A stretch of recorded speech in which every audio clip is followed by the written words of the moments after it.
Ang sistemang panreproduksyon ng lalaki. Ang pangunahing tungkulin ng sistemang panreproduksyon ng lalaki ay ang gumawa ng mga sperm cell upang i-fertilize ang egg cell ng babae. Ang mga sperm cell ay ginagawa sa testicle na matatagpuan sa scrotum. Pinuprotektahan nito ang mga bahaging sistemang panreproduksyon ng lalaki na nasa labas ng katawan. Kabilang dito ang testicle, epididymis at vas deferens. Ang testicle ay nakagagawa ng mahigit 300 milyong sperm cell bawat araw. Ito ay posible lamang kung ang temperature ng testicle ay nasa 93.2 degree Fahrenheit o 34 degree Celsius. Pinapanatili ng scrotum ang ganitong temperature sa pamamagitan ng pagpapanatili nitong malapit ang testicle sa katawan.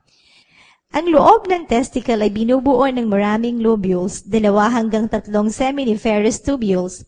Dito nagsisimula ang paggawa ng sperm cells. Lumalabas ang sperm cells sa mga tubules papuntang epididymis at dadaloy sa vas deferens.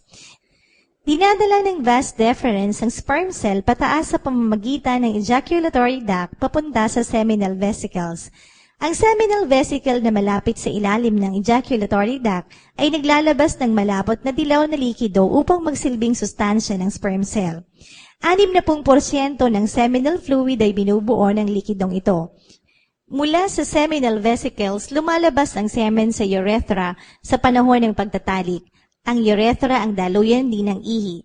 Ang urethra ay napapalibutan ng prostate gland. Ang kahabaan naman ng urethra ang pinoprotektahan ng penis. Ang sperm na lumalabas sa urethra na tinutulungan ng alkaline fluid mula sa prostate gland na makadaloy sa urethra. Ganito rin ang gawain ng bulbourethral gland na naglalabas ng pre-ejaculatory fluid upang linisin ang urethra sa mga natirang ihi. Ang sperm cell ay kailangang ma-fertilize ang egg cell ng babae kapag ang mga ito ay nasa fallopian tube ng babae.